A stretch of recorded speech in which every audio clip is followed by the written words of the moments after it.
Welcome to Weird Christian Stuff, a podcast that explores the strange and wacky world of Christian pop culture from years gone by.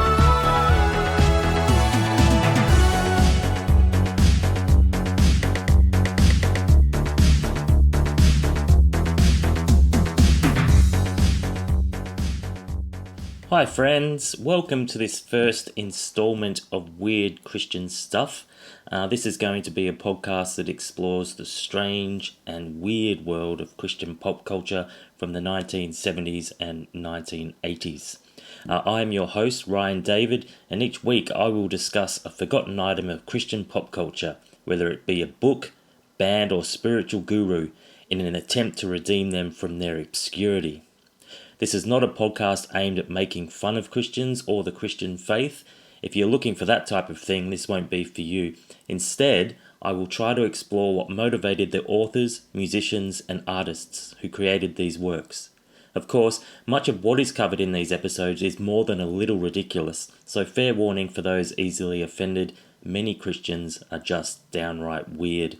Now that that's all out of the way, let's delve into our first episode on one Fletcher A Brothers. Here's a group, Megadeth.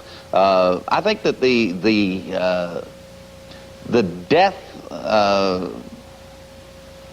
songs, the suicide songs, the destruction songs, the murder songs, call it whatever you want to call it, but there is an infatuation in this music with death. The so-called Satanic Panic of the 1980s was a phenomenon that instilled widespread fear amongst many Christians, who felt that the moral and spiritual fabric of society was under renewed attack from demonic forces. If you didn't grow up in the evangelical church and its culture, the chances are you didn't really get what all this fear was about. Being the son of a minister living in country town Australia, I knew that even we were not immune to the phenomenon. The hysteria had made its way to our corner of the land down under by way of rumours that Satanists were using remote farms to hold rituals and slaughter cattle. Heavy metal was one tool being used by these Satanists to recruit new members from local high schools. It was all very sinister and foreboding.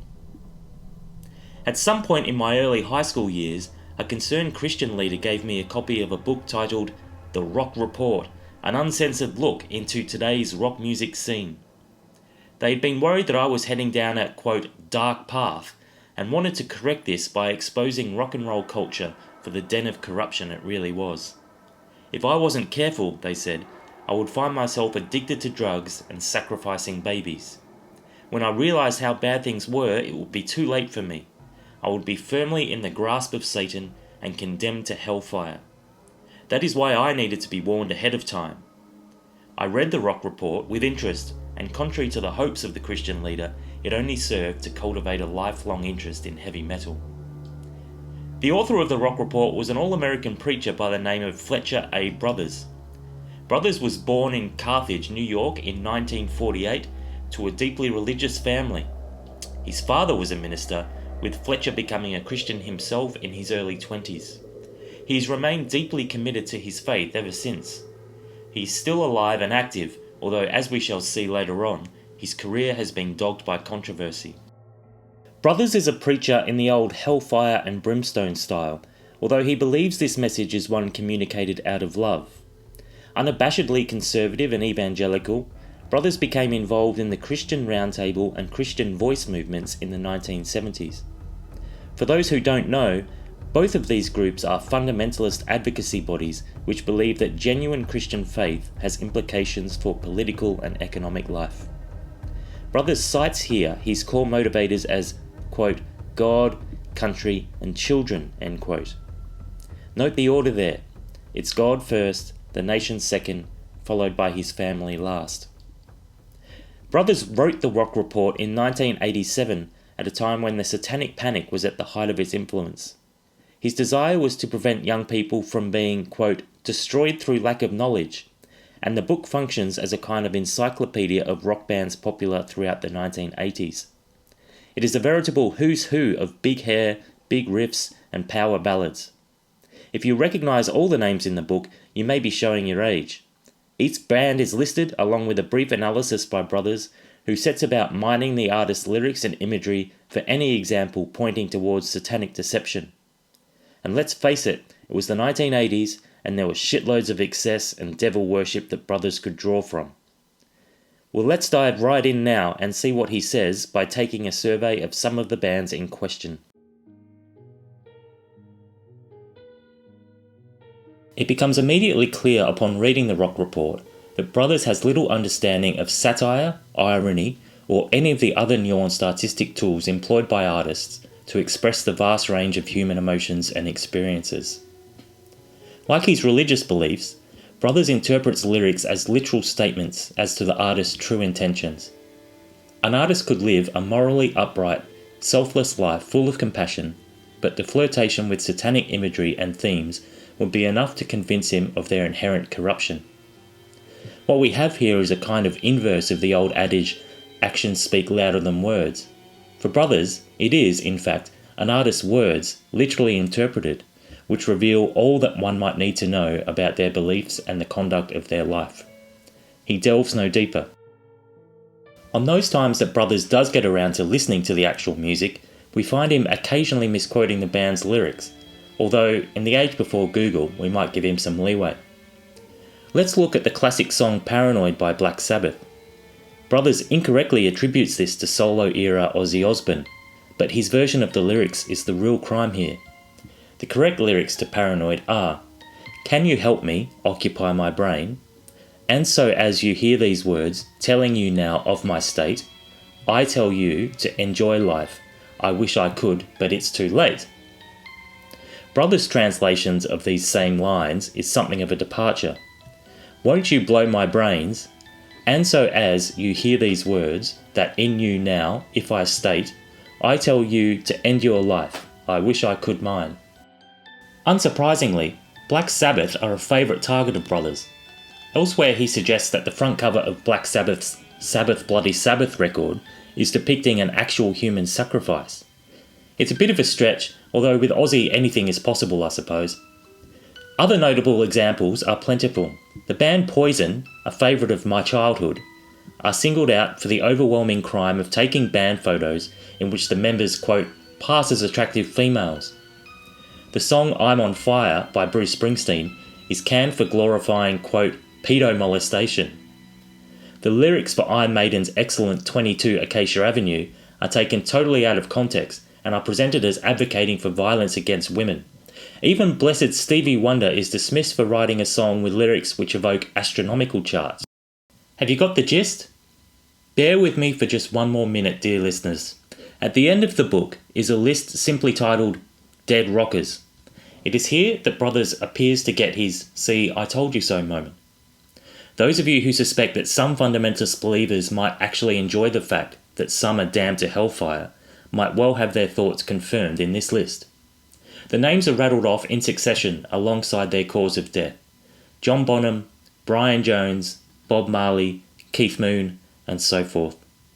The inference here, of course, is that their deaths are warnings. This is what will await those who choose the path of rock and roll. Here is Brothers summing up his thoughts on the link between Satanism and rock music in a promotional film titled Escaping Satan's Web, a classic from the late 80s Satanic Panic era. In almost every instance of violence or death as a result of Satanism, heavy metal music has been involved. What does the music really say? Reading the lyrics can help you recognize the evil and potential danger of rock's entanglement with the occult. Heavy metal group Venom offers a blow-by-blow account of an actual human sacrifice. As things would have it, it is Fletcher A Brothers himself who may have been most susceptible to satanic influence. Back in 1981, Brothers founded the Freedom Village Youth Refuge in Lakemont, New York. Freedom Village was designed to provide a safe and nurturing environment for at-risk youth within the framework of a strictly conservative evangelical Christianity. Unfortunately, this vision has been dogged by persistent accusations of financial misconduct and sexual abuse. According to a 2019 article in the Sentinel Progress, A judge ordered Brothers to pay out $1.5 million in unpaid staff wages. This came at the end of a 22-year court case in which Brothers tried and ultimately failed to file for bankruptcy. An article from 1993 highlights a sustained financial misconduct which appears to have been a feature of Brothers' management. At that time, Freedom Village had received approximately $21 million in investment from those who believed in the mission of the refuge. However, this money was largely unaccounted for. The article, which is linked in the show notes, suggests that internal documents from Freedom Village highlight a, quote, pattern of deceit and manipulation. Then there is the matter of the abuse of young people within the program at Freedom Village. Frequent discussions and comments from youth who spent time at the village are deeply troubling. The Facebook group Freedom Village Abuse Support documents many such accounts, as in the example of one former staff member who wrote in 1982 that Brothers' most powerful weapons were fear, intimidation, and isolation. A former Freedom Village youth described their experience as follows. While I never got any severe beatings, I did get a thrashing here and there from Pastor Brothers. I would love to have this place exposed for what it really is. I even called them a few years back and told them on the phone about what happened to me there, and the guy just laughed and said, quote, I think you have the wrong place, and hung up. In February of 2020, a former student at Freedom Village claimed she had been abused by a maintenance worker when she was 11. The abuse is said to have taken place in the late 1990s. The lawsuit brought against Freedom Village states that the perpetrator, quote, continued to abuse the girl on campus as well as in the maintenance storage building over a period of 2 years. An article in the Democrat and Chronicle News states that this is one of approximately 4 lawsuits launched against Freedom Village concerning abuse. Another victim states that her abuse occurred in the early 1980s at the hands of 2 employees who raped her and forced her into various sex acts. Many of these victims discussed the long-term effects of this abuse and the fear they felt at the time about coming forward. For his part, Brothers seems to have disregarded these allegations out of hand. In response to the lawsuits, he claimed in a radio interview in 2019 that they, quote, lacked merit. This kind of response is, unfortunately, all too common from Christian leaders when allegations of abuse are brought forward. In a promotional video for Freedom Village, for example, he makes light of rumours that staff beat up young people under their care, as you can hear in this audio. And I got a couple of requests from people for an answer, so let me ask you a question, okay? Do we beat you? No. No. Don't kid yourself, I'd like to a couple times. Maggie? Wow. But, There are many more stories like this, but I'm sure you can gather from these examples the nature of what these accounts depict. Although in many instances, though certainly not all, Brothers is not accused of partaking in the abuse directly, his lack of training and monitoring is enough to question his so-called love for kids.